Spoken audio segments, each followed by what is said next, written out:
The barks weighed almost nothing, a cardboard shoebox damp from the morning dew, but carrying the entire weight of my husband's posthumous warning. I pulled it from my own garbage can at 6:30 on a Tuesday morning, 6 hours after my daughter and son-in-law told me I was penniless, and by the time I pried open that rusted clasp and read the yellow note inside, I already knew the rough shape of how the story would end. 6 months from that moment, I would own their gleaming new veterinary clinic, staff it with the very employees they had taken from me, and watch federal marshals lead them out of a bank conference room in handcuffs, while their abandoned client list lined up at my low-cost spay and neuter center. But to understand how a 64-year-old retired biology teacher with a $12,000 life insurance check could systematically dismantle a multimillion-dollar fraud, you have to rewind 35 years and see the quiet architecture of a life spent invisible. Before I continue this story, let me know where you're watching from in the comments below. Hit like and subscribe if you believe that the family you bleed for can sometimes be the one holding the knife. My name is Helen Ellis, and I was the wife of a locksmith. For 32 years, I woke at 5:30 every morning in a 3-bedroom ranch on a quiet street in Cincinnati, Ohio, a house with creaky pine floors and floral wallpaper that had faded to a pale yellow in the hallway where the morning sun hit just so. I packed a brown paper lunch with a tuna sandwich on wheat bread, an apple, and a small bag of carrot sticks, and I drove my 1993 Honda Civic, the one with manual windows that took 2 hands to roll down and a persistent rattle in the exhaust that sounded like a loose heat shield, to Jefferson High School. There I taught honors biology and 3 sections of introductory chemistry, standing in front of black lab tables with my safety goggles pushed up on my head, explaining the Krebs cycle and molarity calculations to teenagers who sometimes listened, and sometimes just stared out the windows at the football field. My husband Thomas ran a tiny shop called Key and Code on a side street off Vine, a place with a creaky metal sign shaped like a key, and a glass display case full of Quickset and Schlage blanks, pinning kits, and key duplicators. He could rekey a 4-bedroom house in 22 minutes flat, and he could pick a Schlage deadbolt faster than most people could find their house keys in a purse, his thick fingers moving with a delicacy that always surprised clients. He smelled of brass shavings and graphite powder, and his hands were permanently stained with tiny black freckles of metal dust.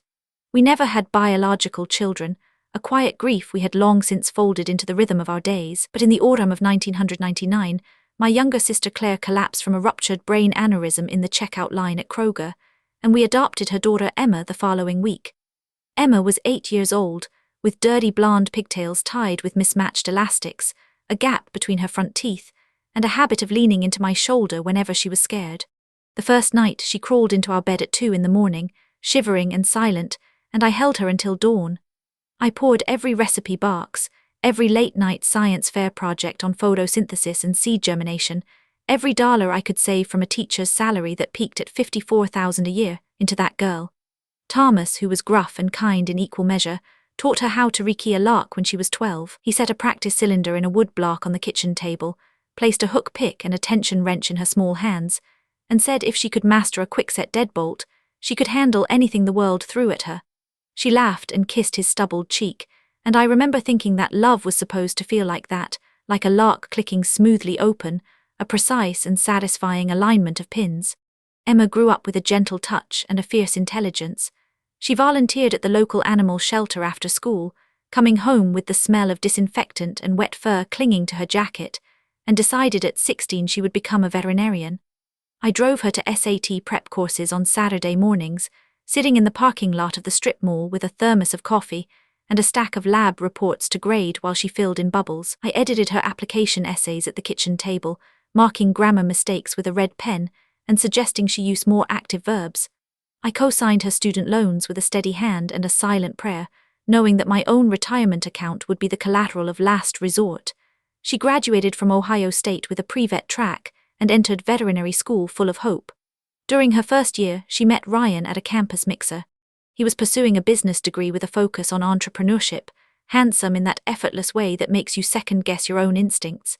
He had a firm handshake, a flashy smile, and he spoke in smooth paragraphs about veterinary practice management, scalable growth models, and asset shielding. I'll admit I found him charming at first. He called me Mom within a month of meeting me, sent me flowers on Mother's Day, and he had this magnetic energy that drew Emma into his orbit like a satellite. Thomas, however, never warmed to him.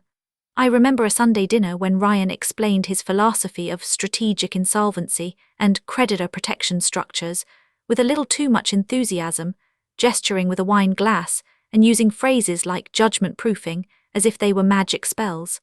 Thomas sat in his recliner working a tension wrench through a practice lock and said nothing.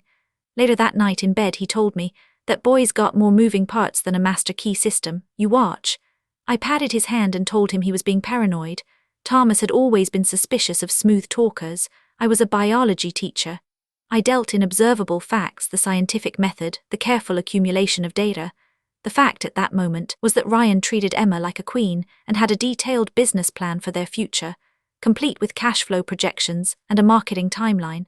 They married in a modest backyard ceremony in May 2014, under a rented white tent with fairy lights strung through the maple trees. Thomas was already sick by then, the pancreatic cancer eating through him with ruthless speed. He sat in a wheelchair at the reception, a thin wool blanket over his lap despite the May warmth, and managed a weak smile when Emma danced with him for the father-daughter song. On his last lucid day, 6 weeks later, he pulled me close to his hospital bed and whispered, "There's a box in my office with my old tools.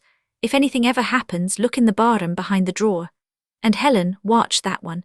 He's got a lot of moving parts inside him." I kissed his forehead and said I would. I didn't think about it again for years.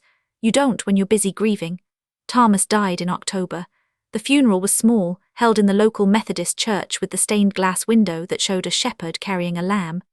I sat alone in our living room afterward and stared at his empty recliner for 3 hours, the cushion still bearing the faint impression of his body.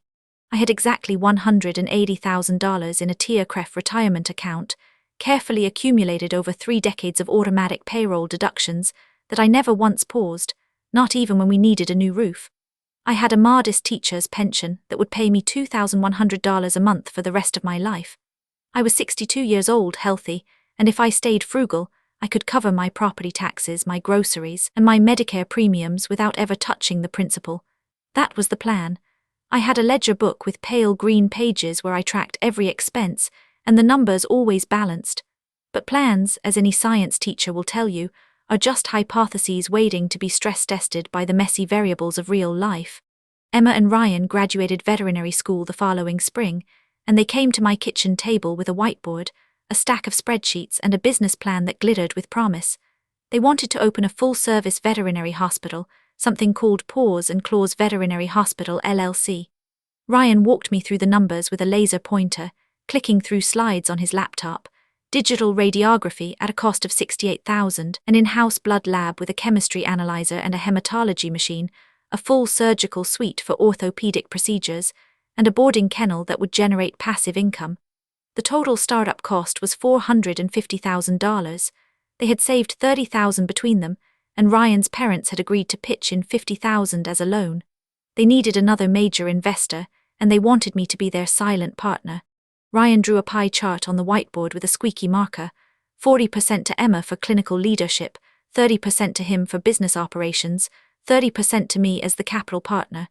He promised that my $180,000 would give me a 30% equity stake in the LLC, with profit distributions that would supplement my pension indefinitely. "You'll never have to worry about money again, Mom," he said, the pen tapping the board. "You've given Emma everything. Let us give you security." I asked if I should hire a lawyer to review the operating agreement. Ryan laughed gently and said that would just slow things down, that the agreement was a standard form from LegalZoom, and that we were family. Emma squeezed my hand across the table, her eyes glistening, and said, "You've sacrificed so much for me, Mom. This is my chance to give back." I looked at her earnest face, the same face that had leaned into my shoulder during thunderstorms, and I felt the tug of unconditional love, the biological imperative of a mother. I signed the paperwork on a Tuesday in August 2015, liquidating my entire retirement account with a single notarized wire transfer. The operating agreement, which I read quickly and did not fully understand, listed me as a non-managing member with a 30% profit interest, but the fine print included a clause that subordinated my distributions to all other creditors, and another clause that waived my right to inspect the company's books without a unanimous vote of the managing members, who were Emma and Ryan. I was a biology teacher, not a corporate lawyer. I trusted family. Thomas's old wooden box sat untouched under his desk, gathering dust, its contents waiting like a silent alarm. For 7 years that trust felt well placed. Paws and Claws opened in a renovated strip mall off Route 22, a bright, cheerful building with a blue awning and a lobby that smelled faintly of disinfectant and dog treats. Within 18 months, the practice was generating over $900,000 in annual revenue, according to the glossy annual reports Ryan prepared for me, complete with pie charts and growth projections. Emma handled the clinical side, a gifted surgeon with a calm bedside manner that made clients weep with gratitude when she saved their pets. I visited once or twice a year, and I'd watch her through the glass, her gloved hands steady over the surgical table, and feel a swell of pride. Ryan managed the front office, the marketing, the payroll, and the books. He drove a leased Audi A6 and wore tailored white lab coats with the clinic logo embroidered in blue thread. They bought a 5-bedroom colonial in an upscale subdivision 2 towns over, with a 3-car garage, a finished basement, and a swimming pool. Every December, they'd host a lavish Christmas dinner and raise a glass of Veuve Clicquot to Mom, our silent co-founder and the heart of this practice. My distribution checks, however, never materialized. Every quarter, I'd call Ryan and gently ask when I might see a return on my investment. Every quarter, he had the same calm, reasonable explanation, delivered in that smooth voice. The first year, they were reinvesting in a new ultrasound machine that cost $68,000, and that would boost diagnostic revenue. The second year, they'd expanded the boarding kennels and hired a 3rd associate vet, and the payroll overhead consumed all discretionary cash flow, but it positioned them for growth. The third year, an unexpected plumbing disaster in the surgery suite required a $25,000 renovation, and insurance only covered part of it. The fourth year, the supply chain disruptions from the pandemic had squeezed margins on pharmaceuticals, but they were poised for a huge rebound. "Your equity is growing in value," Ryan would say, his voice warm as a space heater. "The business is worth over $1 million now. When we eventually sell, you'll get 30% of the proceeds. That's a lot more than distribution checks, Mom." I nodded and accepted his logic because alternative explanations were too painful. I lived on my $2,100 monthly pension, in the same 3-bedroom ranch Thomas and I had bought in 1987, with the same floral curtains and the same creaky floorboards. I drove a 2008 Honda Civic with 190,000 miles on the odometer and a persistent rattle in the exhaust. I clipped coupons from the Sunday paper, buying 2-for-1 deals on canned soup and laundry detergent. I bought day-old bread at the bakery outlet for half price, and I darned the heels of my own wool socks with a needle and thread I kept in a cookie tin. I never complained because that's what mothers do. We sacrifice, we wait, we trust. The discovery did not come through a tearful confession or a late-night phone call. It came through a certified mail notice, a thick manila envelope from the United States Bankruptcy Court for the Southern District of Ohio, delivered on a humid June morning while I was on my hands and knees pulling dandelions from the front flower bed. The mail carrier handed me a clipboard. I signed the electronic pad with a shaky finger, and then I stood in my driveway under a hazy sky and tore open the flap. The first page was a case caption, "In Paws and Claws Veterinary Hospital LLC, Chapter 7 Voluntary Petition." I blinked and read it again, my eyes skimming the dense legal boilerplate. A thick stack of schedules followed, each page stamped with an electronic case number. My name appeared on Schedule F, unsecured non-priority claims, in the amount of $180,000. Below it, a creditor matrix indicated that I had been mailed prior notices of the bankruptcy, had participated in the creditors' meeting by teleconference, and had personally consented to the liquidation plan. A document titled Acceptance of Plan and Release of Claims was attached, bearing my signature, dated 4 months prior. I stared at that signature. It looked like my handwriting, right down to the loop on my lowercase g and the slight forward slant, but I had never seen that document in my life. My signature had been forged. My entire life savings, 32 years of early mornings and packed lunches and weekend grading sessions, had been erased while I was clipping coupons and making egg salad for lunch. I stood there on the sidewalk in my dirt-stained gardening gloves, the papers trembling in my hands, and I felt the world tilt. I did not cry, not yet. I went inside, set the envelope on the kitchen table, and called Emma's cell phone. It went to voicemail. I called the clinic number. A recording announced that the number had been disconnected. I called Ryan. He answered on the third ring, his voice tight and oddly rushed. "Hey, Mom, listen, we're trying to figure this out. It's an asset restructuring. I'll explain later. Just don't talk to anyone, okay? Don't answer any calls from banks or lawyers. We'll come over this afternoon. They arrived at 4:15 in a black Cadillac Escalade that I had never seen before, a vehicle with dark-tinted windows and a license plate frame from a luxury dealership. Emma rushed to hug me, her eyes red-rimmed from what looked like genuine tears, her expensive handbag bumping against my hip. She kept repeating, "I'm so sorry, Mom. We didn't see it coming. The market, the debt, it all collapsed so fast." Ryan followed with a leather portfolio and a man in a charcoal suit who introduced himself as Gerald Finch, their attorney. Finch had a receding hairline, a practiced sympathetic smile, and the kind of handshake that felt like a cold fish fillet. They sat me down at my own kitchen table, and Finch spread out another set of documents with the care of a funeral director arranging flowers. He explained, in a voice that dripped with false comfort, that the veterinary practice had been struggling for 2 years due to supply chain disruptions and staffing shortages, that the bank had called in their line of credit unexpectedly, and that the LLC had been forced into an involuntary bankruptcy. Ryan nodded along, his brow furrowed with manufactured grief. Emma wept softly into a tissue and said, "We tried everything, Mom. We really did." Finch slid a 5-page release and indemnification agreement across the table. He said it was a standard creditor release, that my signature would allow the bankruptcy trustee to disburse whatever pennies remained after the secured creditors were paid, which would be effectively zero. Emma reached for my hand and said, "Please, Mom, this will make the legal mess go away. We'll take care of you, I promise. You can come live with us. We'll set up a guest suite, and you'll never have to worry about bills again." I stared at the document and saw, buried in the dense paragraphs, a clause that released Emma and Ryan from any future claims for fraud, breach of fiduciary duty, or unjust enrichment. I may have been a science teacher, but I could still parse plain English. They were asking me to sign away my right to ever hold them accountable for what they had done. I swallowed, my throat dry as chalk dust, and I said, "I need a little time. I'm not thinking straight. I just found out my retirement is gone an hour ago. Please, just a day or two." Ryan's jaw tensed just a flicker, then he smiled. "Of course, Mom, take a day. We'll take care of everything. You just rest and let us handle the complicated stuff." They did not leave. Instead, they began what I now recognize as a scavenger hunt for anything that might implicate them. Emma busied herself in my living room, straightening pillows and dusting shelves with a frantic energy that was completely alien to her normally poised demeanor. She opened my kitchen drawers, rifled through my mail basket, and casually asked if I had any old files or paperwork from the clinic. Ryan wandered into my home office, the small room where Thomas had kept his roll-top desk and a battered metal filing cabinet. I heard metal scraping, the thunk of drawers opening, the rustle of papers. My heart clenched. He was going through Thomas's things. I walked down the hallway and saw him pulling out a familiar cardboard box from beneath the desk, a box I had not opened since Thomas died. It was water-stained on one corner and labelled in Thomas's blocky handwriting, "Sharp Tools."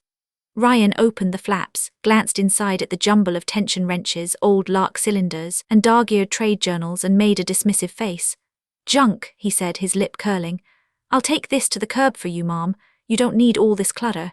He hefted the box, carried it out the front door, and dropped it unceremoniously into the big green-wheeled bin beside the garbage cans. The lid clattered shut. Then he dusted off his hands on his $900 trousers and walked back inside as if he'd just disposed of a dead mouse. The moment their Escalade pulled out of sight, I retrieved the box. I lifted it from the bin, the cardboard damp from a rain puddle at the bottom, and carried it back inside with my heart pounding so hard I could feel it in my ears. I set it on the kitchen table and removed the lid. The jumbled tools were exactly as I remembered. A set of Peterson tension wrenches in various thicknesses, a broken plug spinner, a small bench vise, a half-used tube of graphite powder, and a stack of old locksmith trade magazines from the 1990s, with articles about automotive transponder keys and safe manipulation. Beneath these, nestled in one corner, was a small wooden cigar box with a brass clasp. I recognized it instantly, Thomas's private stash, the one he kept on his nightstand and forbade anyone to open, saying it was just his lucky pennies and a pocket watch from his father. I flicked the clasp and opened it. There were indeed a few silver dollars, a tarnished pocket watch with a cracked crystal, and a folded piece of lined yellow paper, the kind from a legal pad. I unfolded it and read in Thomas's painstaking, all-caps block handwriting, "Helen, if you ever read this, it means I'm not there to watch your back, and the one you trusted has come for you. Do not trust Emma and that husband of hers. I saw what they were planning with the business before I died. They'll bleed you dry and leave you with nothing. Save yourself. The evidence is in the safety deposit box at First National Bank, box 147. The key is taped behind the bottom drawer of my desk. Go there before they find it. I love you, Thomas. I reread those words 3 times, my fingers leaving smudges on the paper. The date written at the bottom was August 17, 2014, 2 months before he died. I thought back to his final weeks, the way he would struggle to sit up in his hospital bed and scribble notes in that same yellow pad, shooing me away when I tried to peek. I had assumed he was writing letters to old friends. Now I realized he had been building a case, a final act of protection from beyond the grave. I took a deep breath and did what any science teacher does when presented with a new anxiety-provoking hypothesis. I gathered data. First, the key. I went to Thomas's old desk, a roll-top model with 6 side drawers and a wide bottom drawer that always stuck. The bottom drawer had a small wafer lock that Thomas had installed himself years ago, and I realized it was locked. I went back to the toolbox, found a thin tension wrench and a small hook pick, and knelt down. My knees cracked loudly on the hardwood. I inserted the tension wrench into the bottom of the keyway and applied gentle clockwise pressure, then slid the hook in and began feeling for the binding pin. The lock was simple, a basic 3-pin warded mechanism, and I raked the pins with a light touch, remembering Thomas's voice. Listen for the click, not with your ears but with your fingertips. Click, click, the plug turned. I pulled the drawer completely out of its runners, grunting with the effort, and turned it over. Taped to the underside in a small yellowed envelope was a brass safety deposit key stamped with the number 147. The envelope was brittle with age, the tape yellow and cracked, but the key was pristine. I pocketed it and felt the cold metal against my thigh through the fabric of my slacks. Then I sat down at that desk and opened the manila envelope from the bankruptcy court. I read every single page. The petition claimed Paws and Claws had $487,000 in total debt, including my $180,000, a bank loan of $220,000 to Great Lakes Commercial Finance, and various trade creditors. The schedule of assets listed a value of $12,400, a few office computers, a fax machine, some waiting room furniture, and a 10-year-old van with a blown transmission. There was no mention of the digital radiography system that I knew they had purchased for $68,000. No mention of the surgical laser, the hydraulic lift tables, the ultrasound machine, or the anesthesia monitoring equipment. All of that equipment, according to the bankruptcy filing, had been sold for scrap or returned to vendors months before the bankruptcy. This made no sense. I had visited the clinic just 8 months ago for a holiday open house, and all that equipment was shiny and new and in daily use. I recalled Emma showing me the digital X-ray, how she'd proudly demonstrated the clarity of the images on the monitor. That equipment was not scrap. I logged onto the PACER system, the public federal court database, using my ancient desktop computer and the dial-up internet connection I still stubbornly maintained. The modem squawked and hissed, and I navigated the clunky blue and white interface with painstaking clicks, my fingers trembling slightly on the mouse. I pulled the entire docket of the Paws and Claws bankruptcy case. There, buried in the filings, I found the creditor matrix with my forged acceptance of the plan, and a document listing a creditor's meeting that I had supposedly attended via teleconference. I checked my old phone records from that date on a yellowing bill. No such call existed. The notary stamp on the forged signature, from a notary public named K. Reynolds, had an expired commission number, verifiable through the state website. I printed every page on my old inkjet printer, the kind that whined and took 30 seconds per page, hole-punched them, and placed them in a 3-ring binder that I labeled Evidence Volume 1. It was nearly midnight by the time I finished, but I did not sleep. I brewed a pot of black coffee and mapped out my next steps. At 9 o'clock the next morning, a Friday, I drove to the downtown branch of First National Bank. The building was an old granite edifice with brass fixtures and tellers who still wore ties. I presented my driver's license and the small brass key to a bank officer, a young woman with a polite smile who led me into the safe deposit vault. The vault smelled of old paper and steel. She used her guard key and my key together to open box 147, then left me alone in a small private booth with a wooden door and a single light bulb. The box was long and narrow, about the size of a shoebox. Inside there was a single thick manila envelope, sealed with packing tape, and nothing else. I opened it and found that my husband, the quiet locksmith who never finished high school, had compiled a dossier worthy of a forensic accountant.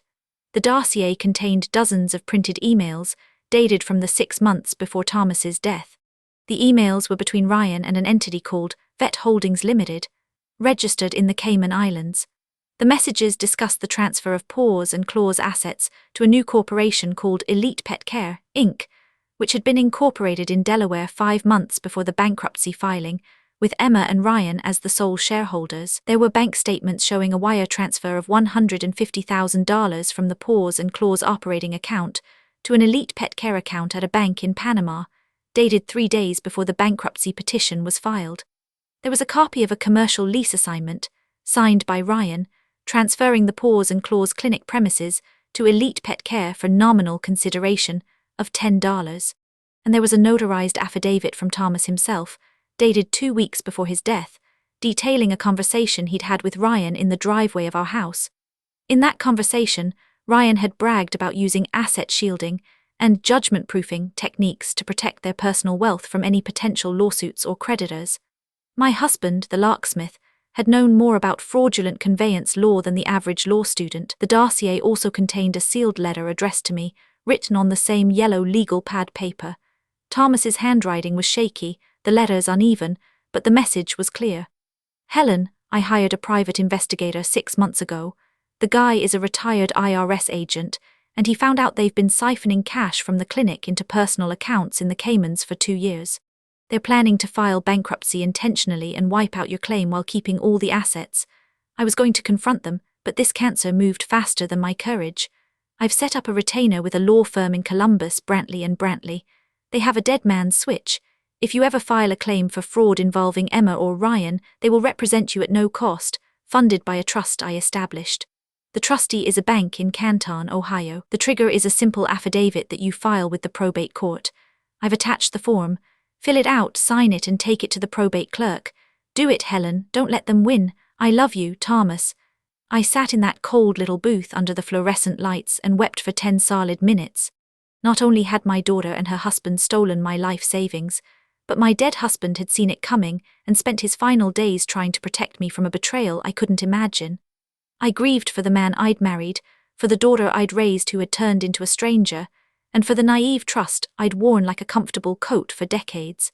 Then I dried my eyes with a rough paper towel from the dispenser, photocopied every single page using the branch's photocopier, tucked the originals back into the envelope, and returned the box to the vault. I would leave the originals there as a backup, where only I could access them. I drove home, placed the copies in a second binder labeled Evidence Volume 2, and started planning my long game. The manipulation began that evening, when Emma and Ryan returned unannounced. I heard the Escalade's engine in the driveway and quickly hid the binders in the back of my closet, behind my winter coats. I answered the door with a blank, foggy expression, my shoulders slumped, my eyes unfocused, channeling the bereft widow they expected. They'd brought a casserole, a bottle of white wine, and an air of hurried concern. Emma hugged me and said, "Mom, you look terrible. Have you eaten?" I let my voice waver. "I'm just so confused. I don't understand what happened. The papers say I lost everything." Ryan patted my shoulder with his moisturized hand. "It's a lot to process, Mom. The bankruptcy thing is complicated legal jargon, but Gerald's taking care of it. You don't need to worry." He paused, exchanging a loaded glance with Emma, and then delivered the pitch. "We're really worried about you living here alone. The stress, the memories of Dad, the bills. Why don't you come stay with us for a while? We have a beautiful guest suite with its own bathroom. You can rest, let us take care of you, and we'll handle all the paperwork so you don't have to think about any of it." I saw the trap immediately. If I moved into their house, they could monitor my phone calls, intercept my mail, and isolate me from anyone who might inform me of my legal rights. But it also gave me front row access to their operation. I nodded slowly, like a woman too broken to argue. "That's so kind," I whispered, my voice trembling.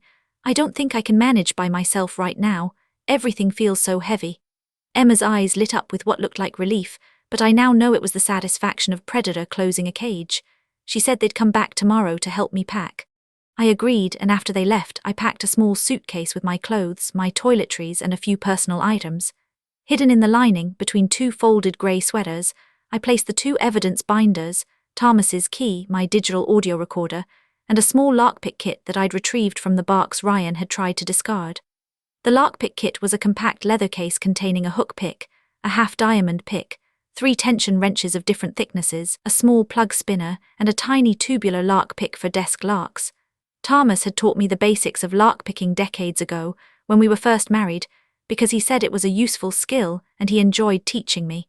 I'd practiced on old door locks when he was rekeying rental properties, sitting at the kitchen table with a practice cylinder while he coached me on tension control. Too much tension and the pins bind up, too little and you won't feel the set. I'd never used the skill in anger, but now I suspected it might become essential. The next morning they installed me in their guest suite, a plush room on the second floor of their colonial with a queen-sized bed, a private bathroom with a walk-in shower, and a window overlooking the swimming pool. Emma brought me chamomile tea in a delicate china cup and set up a tray with scones and raspberry jam. "You just rest, Mom. I've set up mail forwarding so all your bills will come here. I'll take care of everything." She handed me a form to sign, a change of address authorization with the postal service. I signed it with a shaky hand, knowing full well that this would divert any future court notices or legal correspondence directly to their mailbox, where they could intercept and destroy them. Then she asked me to sign a routine banking form that would add her as a co-signer on my checking account for convenience. I pretended to fumble for my reading glasses, traced a hesitant signature, and handed the form back. Later, after she left, I photographed that form with my phone. It was actually a durable power of attorney document, far broader than a simple co-signer authorization, giving Emma the legal right to manage all my financial affairs, sell my house, and close my accounts. They were not just isolating me, they were systematically taking over my entire financial identity. That night I lay in the unfamiliar bed, the weight of the binders digging into my ribs through the mattress, and I allowed myself one cold, focused minute of rage before I forced my breathing to slow and my mind to sharpen. I thought of Thomas's voice the way he'd say, "Measure twice, cut once," and I began to methodically plan my intelligence gathering. I began my undercover investigation the moment I closed that guest room door and wedged a small rubber doorstop beneath it. I forced myself to adopt a daily schedule of befuddled compliance. I took long naps in the afternoon, emerging with my hair disheveled and my eyes unfocused. I shuffled around the house in a worn terracloth bathrobe and slippers, staring blankly at cooking shows on the living room television, occasionally asking the same question twice. I spoke slowly, haltingly, as if my cognitive functions were declining. I allowed Emma to handle my checkbook and my pension direct deposit, which she quickly rerouted to a new joint account that only she controlled. I never questioned the small deductions that started appearing, vague line items labeled household contribution or care fee that nibbled $100, $200 per month from my pension. I just nodded and smiled and said, "You're such a good daughter," while inside I was cataloging every cent, but beneath that foggy exterior, I was observing everything with the methodical patience of someone who once graded 40 lab reports every weekend. I noted their daily routines. Ryan left the house at 7 o'clock sharp every morning in his black Audi A6, dressed in a crisp polo shirt with the Elite Pet Care logo, a sleek running dog, embroidered on the chest. Emma left an hour later in her silver Mercedes SUV, a venti latte in the cup holder. They told me they were working as relief veterinarians at various clinics, piecing together locum shifts, but I noticed that they never brought home the tired, rumpled look of people who'd been working 12-hour days. They came home energized, sometimes bickering about staffing levels and the new digital campaign. They'd mention client names casually, like Mrs. Patterson's poodle or Mr.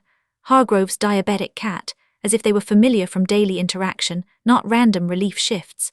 The household spending told a far clearer story. In addition to the Escalade and the Mercedes, there was a new Mastercraft ski boat on a trailer in the driveway, its white hull gleaming with fresh wax, and a price tag I later researched at about $85,000. Emma's walk-in closet overflowed with designer labels, Jimmy Choo heels, and handbags that cost more than my monthly pension. Their Sub-Zero refrigerator was perpetually stocked with artisanal cheeses, Kobe beef, and organic produce from a local gourmet market. Ryan's wine cellar, visible through a glass door off the dining room, held bottles of Opus 1 and Shade Au Margaux that I researched later at the public library and learned retailed for over $500 apiece. This was not the lifestyle of people who had lost a business and were scraping by on locum wages. This was the lifestyle of people raking in massive, undeclared profits. The home office was the nerve center. It was adjacent to the living room, a spare bedroom converted into a workspace with built-in bookshelves, a large iMac, and a lateral filing cabinet with a key lock. The door was always closed and I assumed locked. I tested it gently one night while they were asleep, pressing my ear to the wood and slowly rotating the knob. The knob turned slightly but stopped against a deadbolt. I recognized the lock by the feel of the keyway through the tiny gap in the strike plate. It was a Schlage B60N, a residential-grade deadbolt, decent quality but far from high security. A competent locksmith could bypass it in under 30 seconds with a rake and a tension wrench. I wasn't a professional locksmith, but I had a lot of quiet daylight hours to practice. I started by practicing on the bathroom door locks in the guest's suite, simple privacy knobs, with a pinhole emergency release that I could pop with a paper clip. Then I moved to the deadbolt on my own guest room door, using my kit quietly at 2 a.m, counting the pins by feel until the plug turned silently. I did this every night for a week, until I could pick that lock in the dark in under 20 seconds, the motions becoming muscle memory. I began listening to their phone calls. The guest suite shared a wall with Ryan's office, and if I pressed my ear to the cool drywall, I could hear his voice clearly, especially when he raised it. He often made calls in the early evening, his voice low and intense. I started keeping a log in a small spiral notebook I kept hidden under the mattress, writing in shorthand. I told you, we can't move the offshore funds until the bankruptcy closes next month. The trustee's still sniffing around the equipment schedule. No, the Panamanian account is safe as long as we don't make any large transfers. Listen, I need you to talk to Carlos and tell him to stonewall any inquiries from the IRS or creditors. Another call a few days later. The Great Lakes loan is coming due. Fisher's getting aggressive. The equipment lease is 3 months behind, but if we can string them along until the new clinic's cash flow stabilizes, we can refinance. I've got a guy at a hedge fund who might buy the debt at a discount. We just need to buy 6 more weeks. I transcribed everything I could hear, building a timeline of their financial activities and their growing desperation. One Thursday I made my move. Emma and Ryan had both left early for what they said was a vendor meeting at the new clinic, giving me a window of at least 3 hours.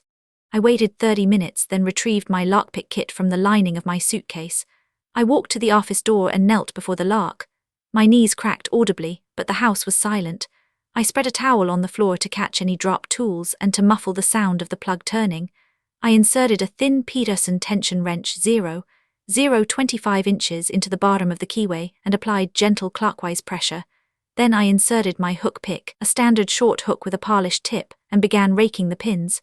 A Schlage B60N has 5 spring-loaded driver pins, and the binding pin was the third one. I applied slightly more tension, feeling the subtle resistance as the driver pin caught on the plug. I slid the hook in deeper, feeling for the first pin, lifted it gently until I felt a slight give and heard a faint click. The first pin set. I worked my way forward, feeling each pin with the tip of the hook, adjusting pressure on the tension wrench whenever the feedback felt mushy. Click, click. The fourth pin was stubborn, requiring me to release tension slightly to drop it back into the plug, then reset it with a firmer lift. Click. The fifth pin set with a satisfying snap. I rotated the tension wrench clockwise, the plug turned smoothly, and the deadbolt retracted with a soft thunk. Total time, 47 seconds. I smiled, a small private smile, and slipped inside, closing the door behind me.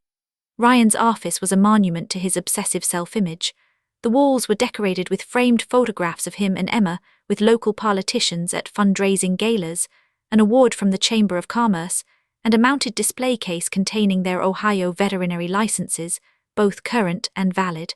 The iMac on the desk displayed a rotating screensaver of their 2 golden retrievers.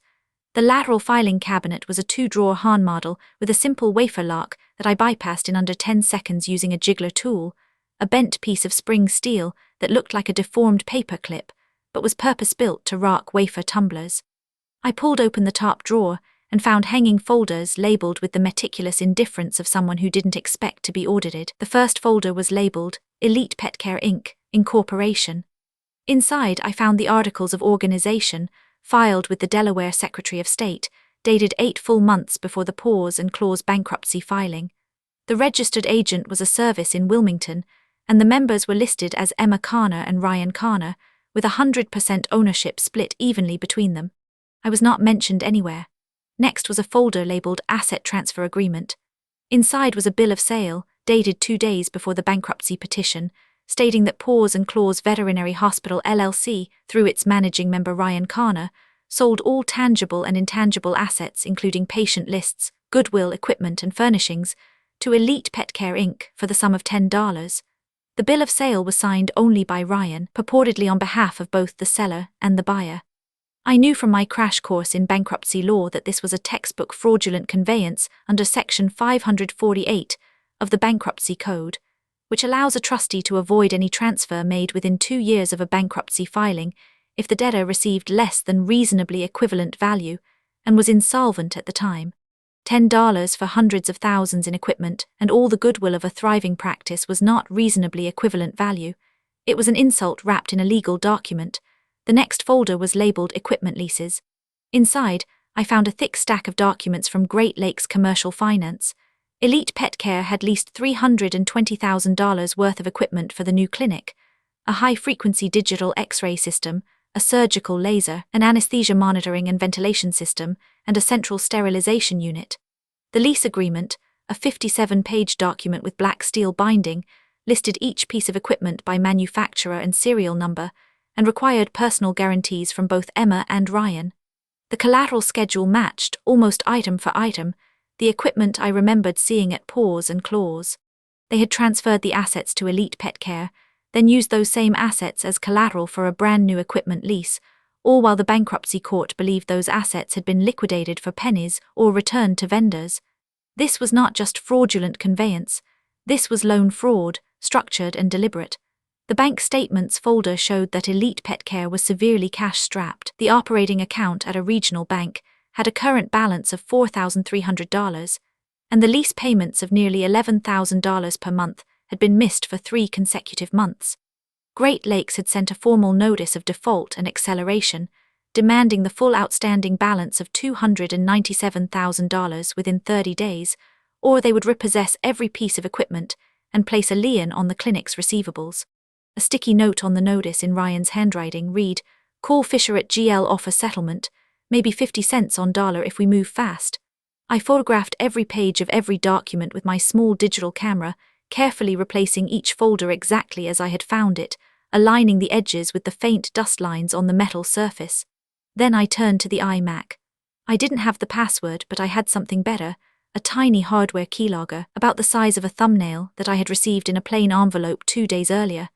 I'll explain that in a moment. For now, I crouched behind the computer, located a free USB port on the back of the iMac, and inserted the keylogger. It was a pass-through device that plugged into the computer's USB port and then accepted the keyboard cable. It recorded every keystroke typed on the machine, storing the data silently on a tiny internal flash chip with a 16-megabyte capacity, more than enough for weeks of typing. I plugged the keyboard cable into the keylogger, tucked the device behind the computer casing where it was invisible among the tangle of cords, and quietly left the office. I relocked the filing cabinet with the jiggler, closed the deadbolt with a soft click, and wiped the door handle with my sleeve. The entire operation had taken less than an hour, and my heart was hammering, but my hands were steady. The ally I mentioned, the quiet countermeasure my husband had taken, was not just the dossier. 2 weeks after I moved into Emma's house, I faked a dental appointment, taking a public bus downtown and walking 6 blocks to the probate court. I filed the simple 1-page affidavit that Thomas had prepared, the paper crisp in my hand, and the clerk stamped it with a heavy metal seal and handed me a receipt. The moment that seal pressed the paper, I felt a strange lightness, as if Thomas had just squeezed my hand. Within 72 hours, I received a call on the burner phone I'd purchased at a discount electronics store, a cheap flip phone with prepaid minutes that I kept hidden in my suitcase behind the guest toiletries. The caller was Patricia Brantley, a woman in her late 50s with a crisp, no-nonsense voice and the unmistakable cadence of an experienced litigator. She explained that her firm, Brantley in Columbus, had been retained by a trust that Thomas had established years ago, funded with $50,000 of his own savings that he'd quietly set aside from odd jobs and lark sales, specifically for legal action against Emma and Ryan. The trust document named me as the sole beneficiary and required the firm to represent me in any fraud claim I chose to pursue. It was a dead man's switch, triggered by my filing of the probate affidavit. Thomas had effectively hired me a legal team from beyond the grave, and Patricia's voice, crisp and reassuring, sounded like a lifeline thrown across a dark water. Patricia had already been monitoring the Paws and Claws bankruptcy docket, and she confirmed that she'd identified multiple criminal violations, federal bankruptcy fraud under 18 U.S.C. Section 157, wire fraud under Section 1343, and aggravated identity theft for the forged signature with an expired notary. She had also contacted the U.S. Trustee's office, which had opened an investigation, and put me in touch with a federal investigator named Agent Morrison. I met Morrison for the first time at a Waffle House off I-71, a man in his 40s with tired eyes and a battered briefcase full of financial fraud case files. He'd been tracking a ring of white-collar professionals, including several veterinarians, who were using bankruptcy to ditch their debts while secretly transferring assets to new clinics, a scheme he called surgical bankruptcy. He asked if I could plant a keystroke logger on Ryan's computer to capture his passwords and communications with the offshore entity. I agreed, and Patricia mailed me the device in a plain manila envelope to a P.O. box I had opened under my maiden name. The package included a small retrieval USB device, instructions printed on a single sheet of paper, and a note that said, "Trust the process, Helen, you're not alone." So, on that Thursday morning, when I inserted the keylogger into the iMac, I was not just snooping for my own satisfaction. I was acting as a confidential informant in a federal investigation, a quiet woman in a bathrobe with a lockpick kit and a camera. Over the next 3 weeks, I retrieved the keystroke data in small increments, always when the house was empty. I'd slip into the office, use the small retrieval USB device that plugged into the keylogger's data port, download the encrypted file, and then leave as silently as I'd come. I'd walk to the public library 2 miles away, a brick building with tall windows and rows of public computers, use one of their desktop terminals with a VPN that Patricia had helped me set up, and email the encrypted log files to Agent Morrison. The library's computers automatically wiped all user data after each session, so there was no trace. The captured keystrokes revealed Ryan's email passwords, his banking portal credentials for 3 different institutions, and his login for the Panama-based shell company, Vet Holdings Limited. The emails showed a chain of messages with a man named Carlos M., who managed the Panamanian accounts. "Carlos, we need to move the surplus from the Q3 skimming to the Nevis Trust before the IRS attaches it. Use the usual routing through Belize, keep it under 10,000 per wire." There were spreadsheets showing a parallel set of books for paws and claws, with actual revenue that was 40% higher than what they'd reported to the IRS and the bankruptcy court. They had been skimming cash from client payments, particularly walk-in patients who paid in cash, and diverting it into personal offshore accounts for years. The keylogger also captured Ryan drafting an email to a hedge fund manager named Fisher, offering to sell the Great Lakes equipment debt at a deep discount, 50 cents on the dollar, essentially trying to pawn off their own default on the very equipment they'd stolen. Morrison obtained a formal subpoena based on my evidence, and a federal grand jury was convened. The fraud was now documented at a federal level, and I was the invisible linchpin, a retired biology teacher with arthritis in her fingers, and a resolve as stubborn as a rust-belt winter. But the countermeasure went deeper than just the retainer and the keylogger. While Patricia was reviewing the old paws and clause lease agreements with a fine-tooth comb, she discovered something that made her laugh out loud during a phone call with me. The original clinic on Route 22 had been leased from a local developer, a man named Henderson. The lease required personal guarantees from all 3 LLC members, Emma, Ryan, and me. I had signed that lease as a co-guarantor in my capacity as a silent partner, back when I still trusted them. When Ryan had attempted to assign the lease to Elite Pet Care as part of the fraudulent asset transfer, he had forged my signature on the assignment document, cutting me out.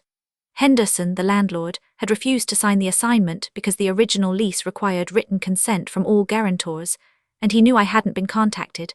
Unbeknownst to Ryan, the lease assignment was legally invalid, and the original pause and clause lease was still, technically, in effect with me as a co-guarantor, a dangling legal thread. The bankruptcy trustee had never formally rejected the lease because Ryan had listed it as assumed on a mistaken basis, and the assignment had simply sat in legal limbo. Patricia contacted Henderson, who was a tough old businessman with no love for Ryan, and he confirmed in writing that I still held a possessory interest in the Route 22 premises, though that clinic was now empty and shuttered. More importantly, the new Elite Pet Care clinic was in a different building 2 towns over, a converted warehouse that they leased from a large real estate investment trust. That lease was in Elite Pet Care's name alone, but the equipment inside that building was subject to the Great Lakes Commercial Finance Lien, and now, thanks to my investigation, the bank knew that the entire lease was procured with fraudulently transferred collateral. The bank's asset recovery department was preparing to swoop in, and Patricia was coordinating with them to ensure that my interests and the community's would be protected.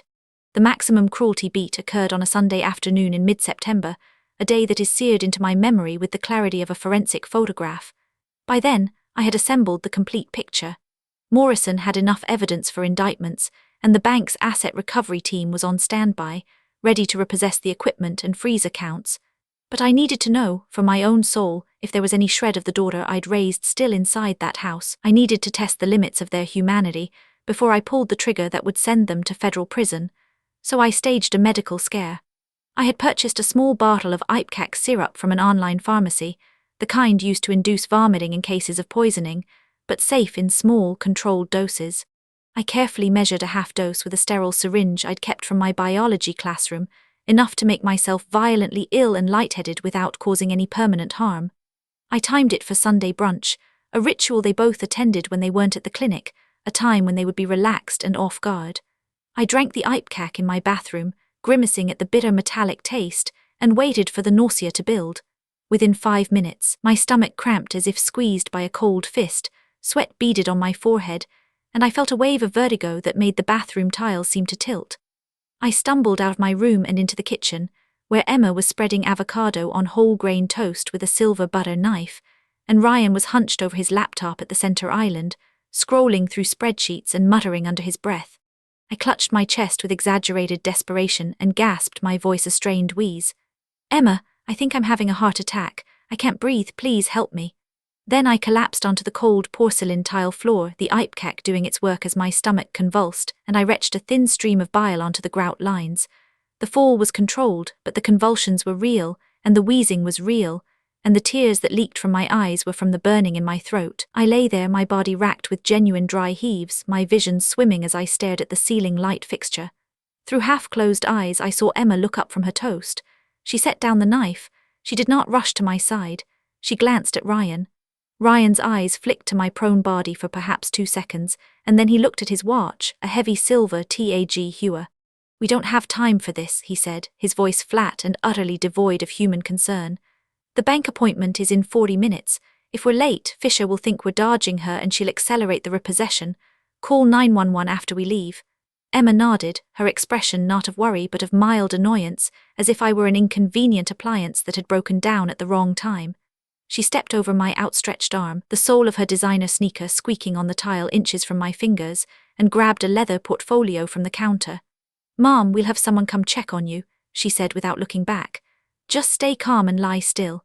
And they walked out, their footsteps retreating down the hallway, the garage door rumbling open and then shutting with a heavy clang. The Escalade's engine started, and the sound faded down the driveway. I lay on that cold floor for 8 full minutes, the ipecac effects gradually subsiding, my heart pounding with a mixture of physical sickness and emotional devastation that no amount of evidence could have prepared me for. Earlier that morning, I had sent a text to a neighbor, a kind retired nurse named Margaret who lived 3 houses down and still had a key to my old house. I told her I wasn't feeling well and asked her to check on me at noon if she didn't hear from me. Margaret, bless her practical heart, arrived at 12:02, let herself in through the unlocked front door with a concerned frown, and found me on the kitchen floor, my face pale and streaked with tears. She called an ambulance, but I refused transport, claiming it was a fainting spell from forgetting to eat breakfast and a panic attack over my financial worries.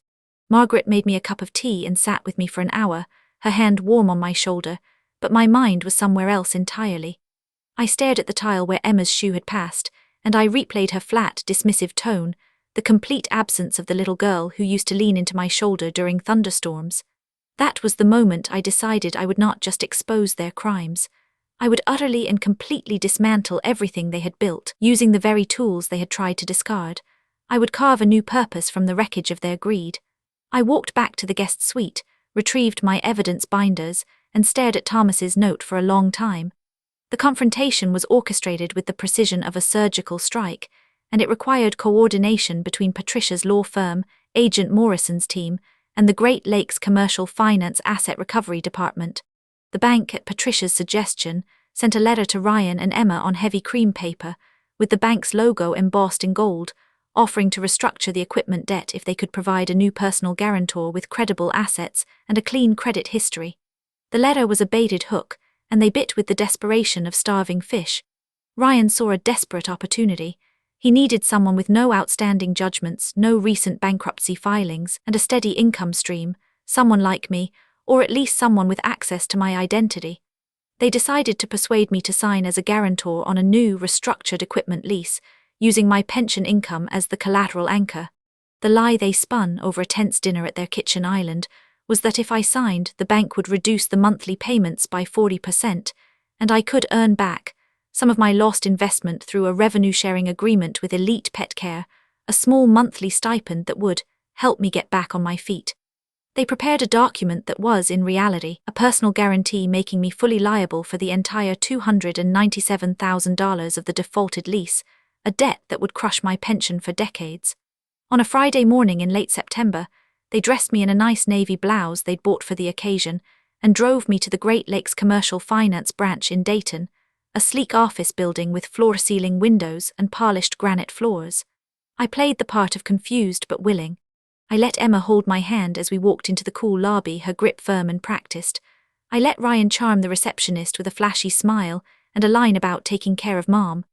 I sat quietly in a glass-walled conference room, a long oak table between us and a pitcher of ice water sweating in the center. The loan officer, a composed woman in her 50s named Ms. Fisher, placed a thick document in front of me, the pages numbered and tabbed, and explained the terms in a slow, patient voice as if to a child. Mrs. Ellis, this is a personal guarantee for the equipment lease at Elite Pet Care. By signing, you agree to be personally responsible for the full outstanding debt, principal and interest if the primary obligors default. Do you understand the nature of this obligation? Ryan leaned forward, his smile tight and false, a rictus of strained bonhomie. Just sign, Mom. It's the last step, and then the bank will restructure the loan, and we can all put this behind us. You'll be helping the family, and you'll get a small monthly payment for your trouble, just like we discussed.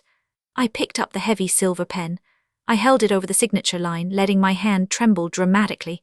I could feel the cold metal of Thomas's tension wrench in my memory, the solid click of a lock yielding. Then I set the pen down very carefully, in the exact center of the table. I sat up straight, and I felt the fog lift from my face like a curtain being drawn back. My voice came out steady and cold, a voice I hadn't used since my classroom days when I'd caught a student plagiarizing a lab report. Ryan, Emma, I am not going to sign that document. I know that you forged my signature on the bankruptcy acceptance using an expired notary stamp. I know that you transferred $150,000 of my retirement money to an offshore account in Panama, routed through Belize, managed by a man named Carlos.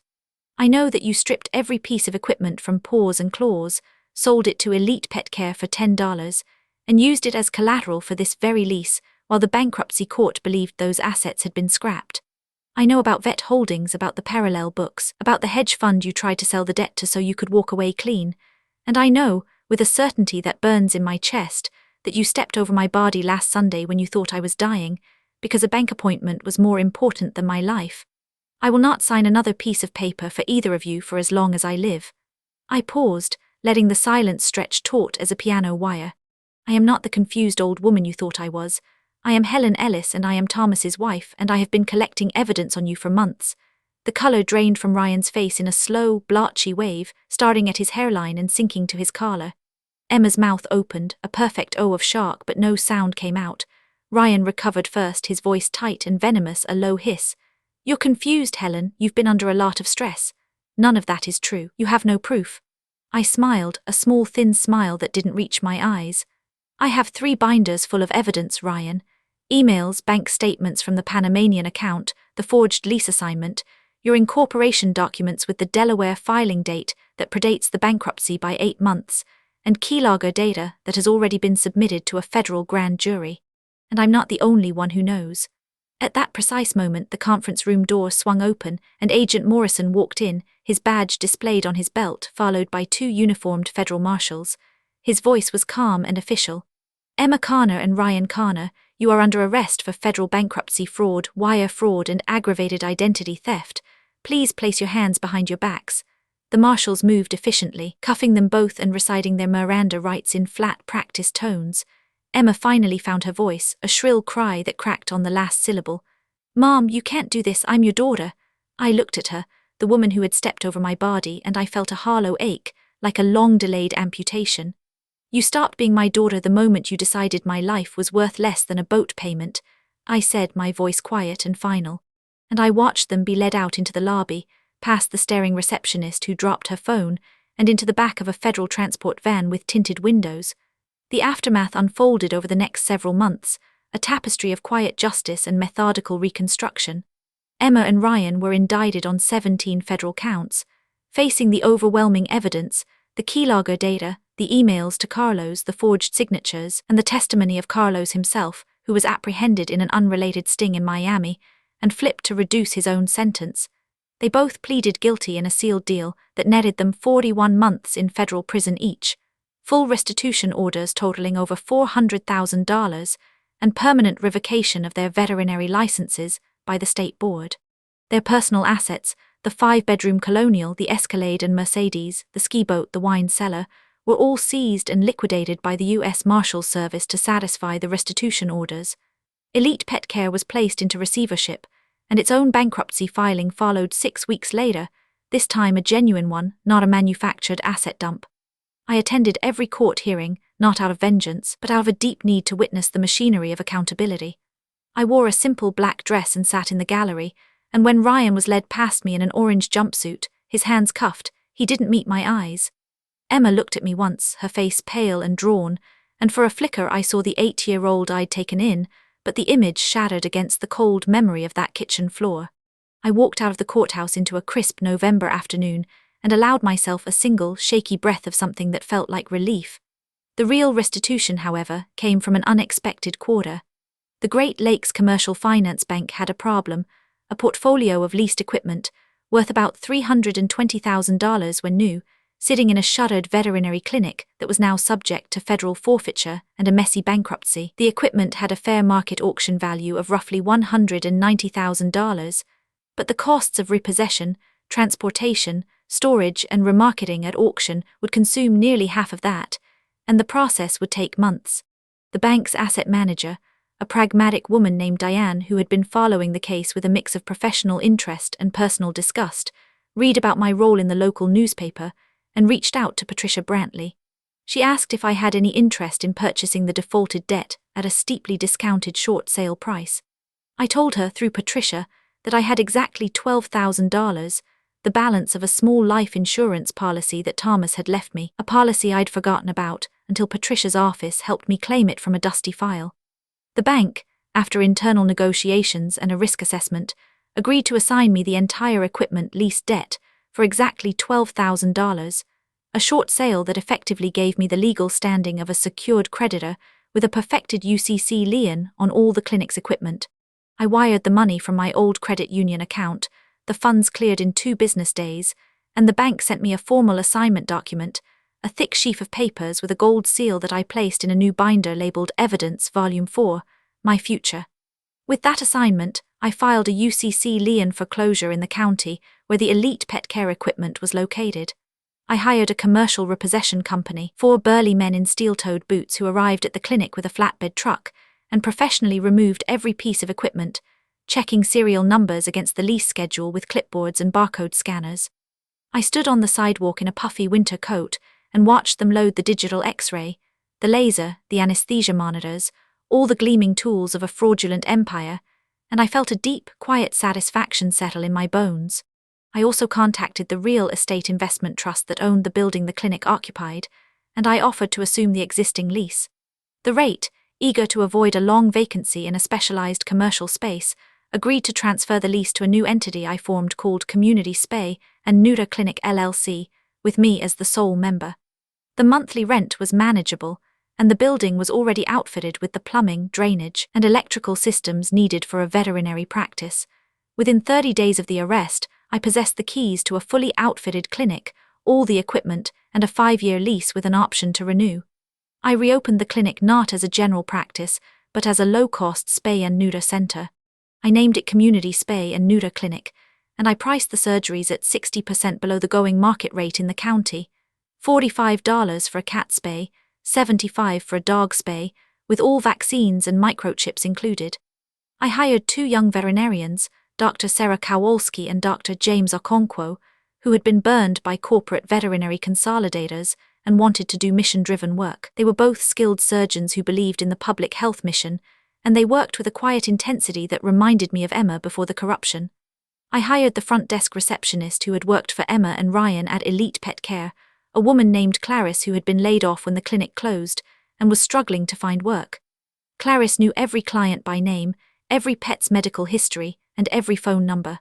She sat at the new front desk, still with the same gentle smile, and reached out to the old Paws and Claws and Elite Pet Care client lists, making calls from a list she'd kept in her personal address book. Within 2 weeks, the appointment book was full. The clinic, with minimal overhead and high surgical volume, was performing over 120 surgeries a week within 3 months. I refused to take a salary for the first year, plowing every dollar of net revenue into a free vaccine clinic on Saturdays and a spay-neuter voucher program for low-income families in the county. The local newspaper ran a front-page feature on us, with a photo of me holding a sleepy cat, and the waiting list stretched into the next county. I did not become wealthy from this venture.